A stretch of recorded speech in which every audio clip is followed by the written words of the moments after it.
Hello guys, welcome sa OFW in UK. Gusto mo bang malaman kung paano ako naging registered nurse dito sa UK? Panoorin mo ang video na to.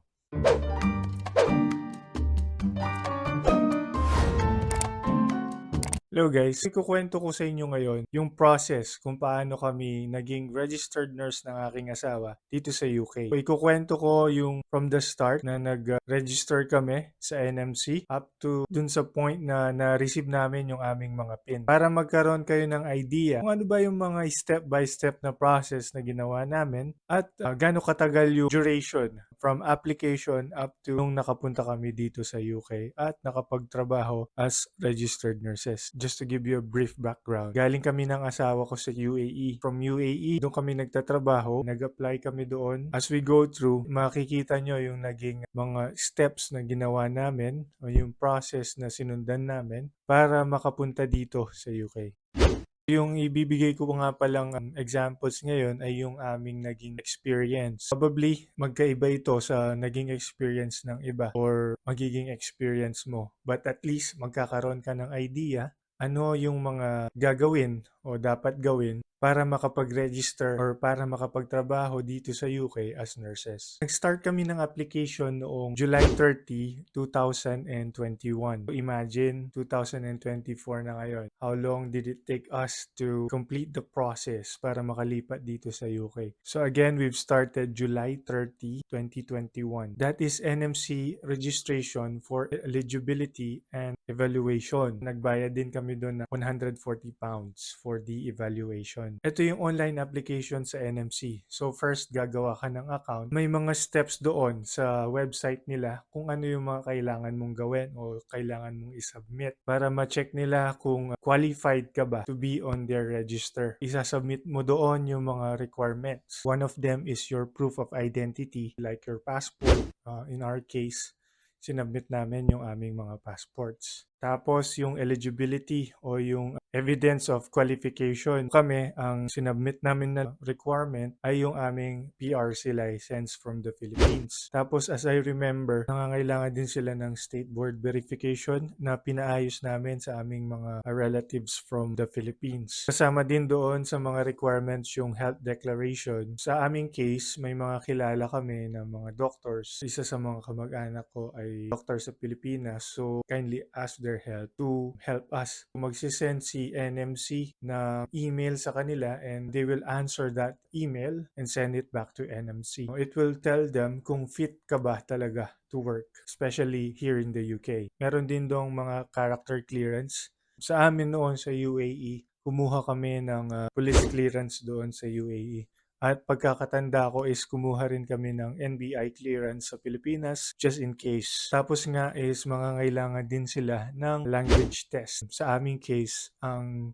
tinake namin is yung OET exam. So that's it. July 30, 2021, we've created our online account on NMC. We submitted all the documents that were needed. At ayun, dun na nag-start. So waiting game na lang. Naghintay kami ng ilang araw para malaman kung legible ba kami or qualified ba kami na mag-work or pasali sa register ng NMC. NMC nga pala, this is the governing body ng UK. Parang siya yung PRC. Siya yung nag-oversee ng mga registered nurses sa UK.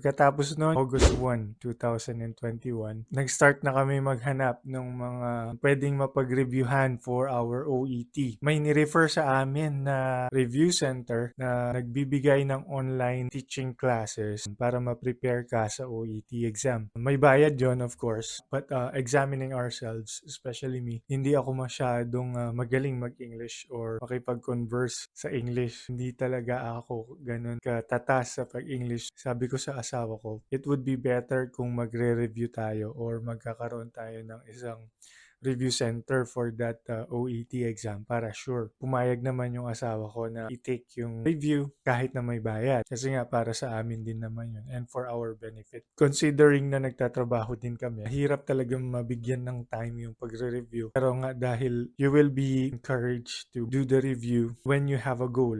at kailangan mong i-pursue yung goal mo. And of course, syempre nagbayad ka doon. Kailangan mo talagang i-take seriously yung review. And then come August 10, 2021, I received the email from NMC for the test of competence. Eligible ako to have a go with the exam for the registration in NMC. It means na-evaluate na nila yung aking mga documents and they're happy for me to take the exam. Yun yung test of competence, yung TOC. On the same day, I received the email from Pearson VUE that NMC requested for them to create an account para ma-manage ko yung CBT booking. They gave me the username and also the password so I can open the account and manage my booking para sa CBT. CBT, ito yung isa sa mga test of competence nila dito sa UK na kailangan mong i-take. There are two. Yung una is the CBT and the second one is the OSCE or OSCE. CBT means computer-based test, which I took in Dubai that time. I received mine August 10, 2021. Then my wife received hers on August 17, 2021. So magkaiba pa kami. Nauna pa ako sa kanya and that gave us some worries. Bakit sabay lang kami nag-apply? Una ko pang na-receive yung sa akin kaysa sa kanya. So one of our worries that time kung papasa ba siya sa eligibility and evaluation ng NMC. Come August 17, 2021, na-receive niya nga yung kanya, yung invitation for test of competence o yung TOC. During this time of wait, nag-start na kaming mag-review. We check YouTube videos about sa OET, resources from the social media, Facebook, and other people, yung mga nag-take na ng OET, we ask for some advices from them. Those time, nag-start na kami mag-review for OET. Then November 9, 2021, eto na, binok na namin yung aming exam for OET. We've created the account for OET and then we booked our exams. And moving forward, January 8, 2022, I took my exam in Alain that time. It's a province of Abu Dhabi and I passed. Yay! I took my exam there and I passed. One worry down. After kong makapasa ng OET, ang next ko namang ginawa is to review for the CBT exam. Yung next ko namang inalala is yung pagre-review ko ng CBT exam. Come April 9, 2022, yung asawa ko naman yung nag-take ng OET exam niya and nakapasa din siya. After that, on April 16, 2022, I took the CBT exam. I took the exam in Dubai. We have to travel from Al Ain to Dubai that time and then book a hotel for the next day for the exam. Fortunately, thank God, nakapasa din ulit. And then May 26, 2022, yung asawa ko naman ang nakapasa ng CBT niya. Both happy na kami. Both OET exam passed, both CBT exam passed.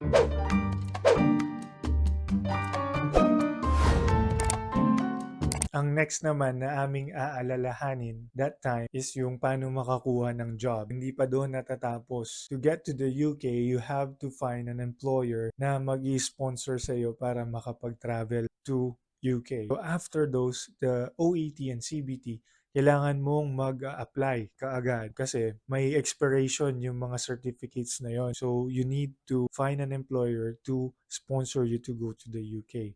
After makapasa ni Mrs., after 2 days from that time, nag-apply kami sa isang agency dito which was referred to us by our friend. Kasi yung friend namin is nauna na dito sa UK that time. And she referred that agency to us. Binigyan niyo yung link, nag-apply kami doon sa agency on May 28, 2022. Pagkaraan lamang ng 2 days, thankfully, nag-reply yung agency to us. And were asking us for an interview. Sobrang excited namin. Napaka-smooth flow ng mga pangyayari. Ayun na nga, May 30, 2022, we received the invitation for the interview. So I booked an interview on June 6, 2022. Before that day, I really prepared. I asked my friend what questions they are going to ask. Yung mga ni-review namin sa CBT, ni-review ko ulit. Ano yung mga 6Cs, mga infection control. Kasi that time was COVID time. So they're very particular with the infection control. Come June 6, 2022, I had the interview. I was so anxious that time kasi I would be interviewed in English. So, kinakabahan ako mga guys. Hindi ko alam yung gagawin ko. So, I just prayed and hopefully it will turn out well. Ang nakakatawa nito is yung mga nag-interview sa akin is mga mga Pilipino. So, I was so very, very happy that time because mga Pilipino yung nag-interview sa akin. Ang saya, di ba? Expect ko mga British. So, ano naman sila, they're citizens na siguro dito noon. English nila is may accent na din. Pero still, pag alam mo na Pilipino yung mag-interview sa'yo, magaan yung pakiramdam mo kahit na magkamali-mali ka sa pinagsasabi mo. I could say they were very supportive of me that time and I thank them. So yun, natapos yung interview. Pagkaraan ng 2 days again, I received the interview outcome. So sobrang kaba ko, pinintahan ko pa yung email ko that time. Fortunately, again, I passed the interview. They were happy for me to move through the process. Sobrang saya ko that day. A day after, yung asawa ko naman, yung pumasa sa interview niya. So after ko, a day after, siya naman ang pumasa sa interview niya.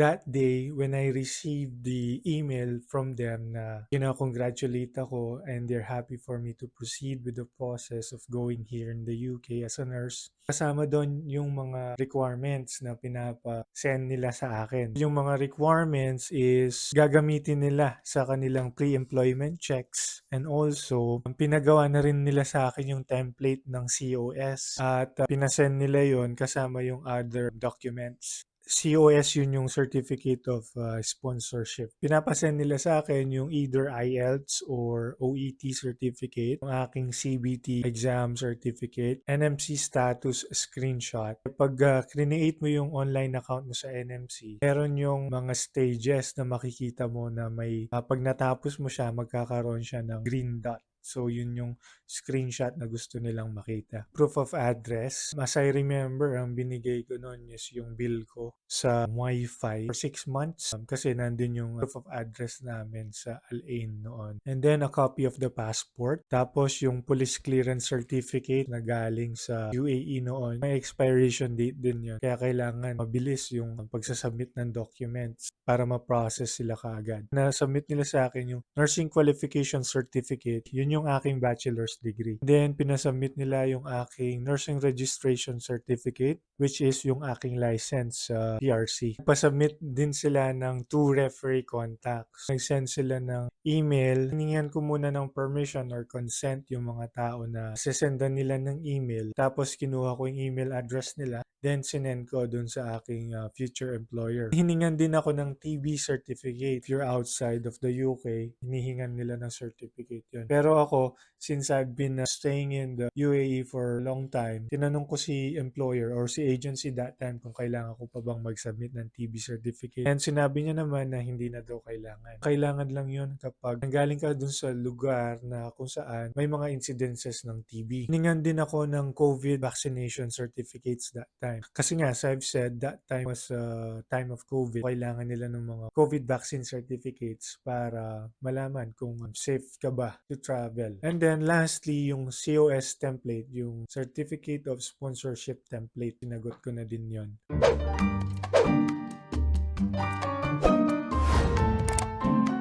Sobrang saya ko nun kasi nakapasa ako sa interview. Mga requirements na lang yung aking kailangan asikasuhin. Itong masaya. Hindi na to part ng process pero ikukwento ko kasi I was so happy. Come June 9, kinabukasan, no, pagkakatanggap ko sa trabaho, I won a phone. A cellphone dun sa Alansari. Yan yung remittance center na ginagamit ko before. Sisend ako ng pera sa Pilipinas. Yun yung remittance center na pinupuntahan ko to send money. I got a call from them na nanalo daw ako ng iPhone 13. Talagang double blessing. Parang preparation yon para dito sa UK. Kasi that time naman, when I was going to the mall, biglang nalaglag yung luma kong phone. So, nabasag. I was so sad. Tapos yun nga, kinabukasan, received a call na nanalo nga ako ng iPhone 13. Nandyan pa sa IG ko yung picture noon kasi pipicturean ka yung mga nanalo. Chine-cherish ko yun kasi it's a really big blessing from God. June 9, 2022, I won the iPhone 13, which is hindi kasama sa process. Kinento ko lang. Karaan ng ilang araw, June 13, 2022, I was able to complete all the documents na kailangan kong isubmit.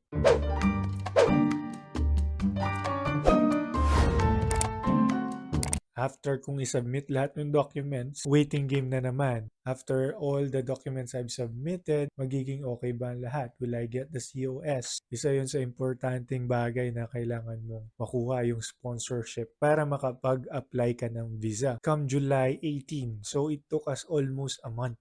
Imagine that of waiting.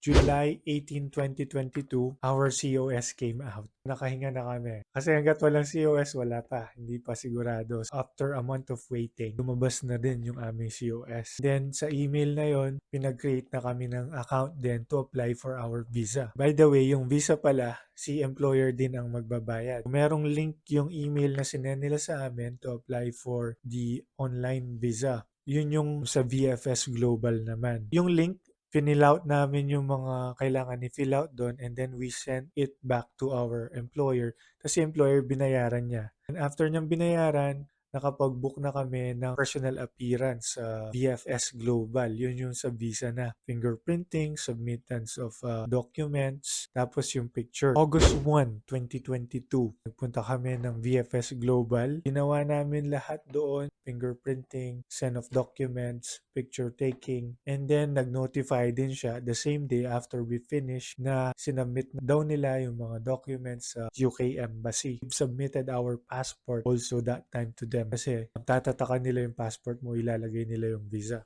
Come August 11, 2022, we received the notification that our passports will be couriered to us kasi inavail namin yung service na yun. Imbes na pumunta kami ng VFS Global sa Abu Dhabi, nagpa-courier na lang kami. So we received the email on August 11, 2022. Kinabukasan, August 12, 2022, we received our passports. Naka-vlog pa yun dun sa isa kong YouTube channel. Nandun pa rin siya. We were so excited to open our passports. Pagka-open namin, yung sa akin may visa. Yung sa misis ko may visa rin pala. Pero the thing is, wala siya nung letter. I forgot what letter it was. Pero kailangan yon pag pupunta ka ng UK. Pinalo up namin yon and sinend nila through email na lang yung letter. Yun lang naman yung naging aberya that time. August 24, 2022, our agency, yung sa employer namin, created a WhatsApp group for the cohort. Lahat ng mga going to UK on that same day magkakasama ay kasama doon sa WhatsApp group na yon to get to know each other, to ask some questions, yung mga queries na kailangan pang itanong or naguguluhan o ano yung kailangan dalhin, ano yung kailangan i-prepare before going to the UK.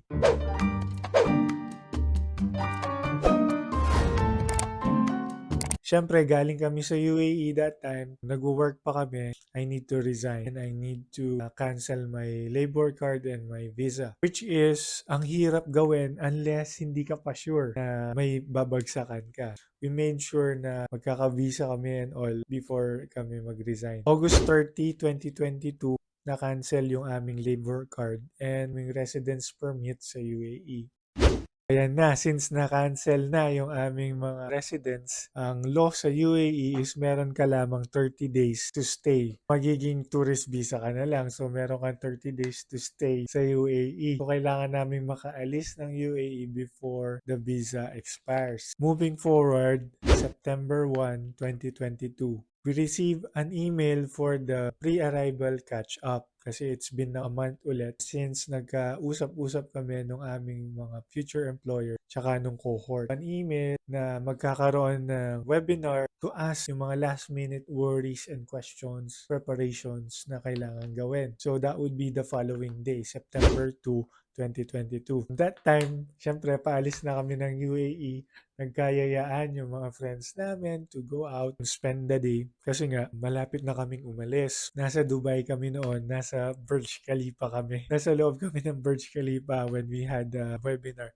Ano lang naman yung parang kumustahan lang o kumusta, ano pa yung mga worries nyo, anong mga kailangan yung gawin, yung mga updates na ibinigay nila. Prepared nila kami before going. Napaka-supportive ng aming employer, yung agency nila. Sinuportahan nila kami all throughout ng process namin of going to the UK. And then after that, September 5, we received an email again, a notification update na madidelay daw yung aming flight. Kasi yung free accommodation nila dito sa UK, yung mga nauna sa amin ay hindi pa nakakahanap ng bahay. After 2 months, they need to move out so the other cohorts would be able to use them. Pero I think that time may mga cohorts pa na gumagamit ng mga rooms, so madidelay daw kami. We haven't received our flight tickets yet. Wala pa kaming flight tickets. So, kinakabahan na naman. Bagong alalahanin na naman. Not too long of waiting. After 2 days, nag-send na sila ulit ng email. This time, yung sinend nila, yung flight booking information. Ang date ng aming flight is September 13, 2022, 1 a.m. departure from Dubai. And then, we will reach London 5:55 a.m. September 11, 2022, we've got our boarding passes. Come September 12, kinabukasan, nagpahatid kami sa aming mga friends. Longtime friends from UAE, Amer, Chelo, shoutout sa inyo. Kumpare and kumari ko nga pala yung mga yan. Nagpahatid kami sa kanila sa airport sa Dubai. I also had a vlog regarding that one sa other channel ko, Nyam TV. Pakisupport. Thank you. So, yun na nga, we reach here September 13, 2022. Tapos na yung aming travel from UAE to UK. Nagkaroon kami ng mga orientations, mga review for the next step, which is the OSCE. So, habang ginagawa namin yun, nag-start na ako sa ward ko as a supernumerary. So, salimpusa pa ako noon that time kasi wala pa akong PIN. So I need to take the PIN before I could officially practice in the UK. So you're not allowed to practice nursing here in the UK without your PIN. Makakatandaan mo yan. If they're asking you to do some nursing jobs, to be safe, you need to tell them that you need to take your PIN first before doing anything. License mo nakasalalay dyan. Wala ka pa mang license, ay baka revoke na yon kaagad. So that time, I was supernumerary. Kailangan mong may kasama every time. Yung iyong preceptor, guided ka sa ginagawa mo. So yan. So preparation, you're at work na, you're doing reviews before the exam. Ganun yung setup namin that time. Dahil nga mag-holidays during those times, medyo napatagal yung exam namin. I took the exam on February 13, 2023. Yun yung OSCE. Si employer nga pala yung nag-book sa amin nung exam na yon, nung available dates for the exam. Yung sa amin sa Oxford University ginawa yung exam. Thankfully, nakapasa ulit ng OSCE. And then come March 3,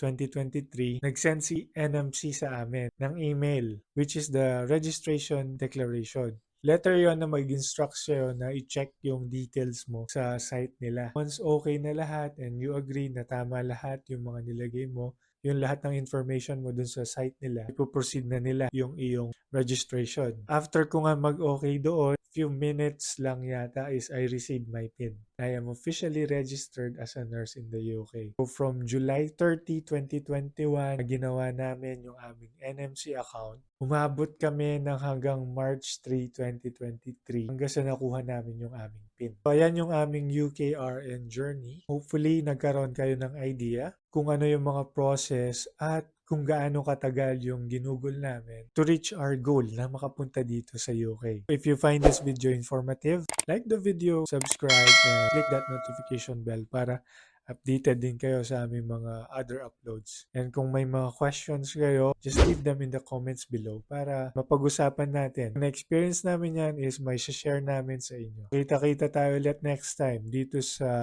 OFW in UK. Bye!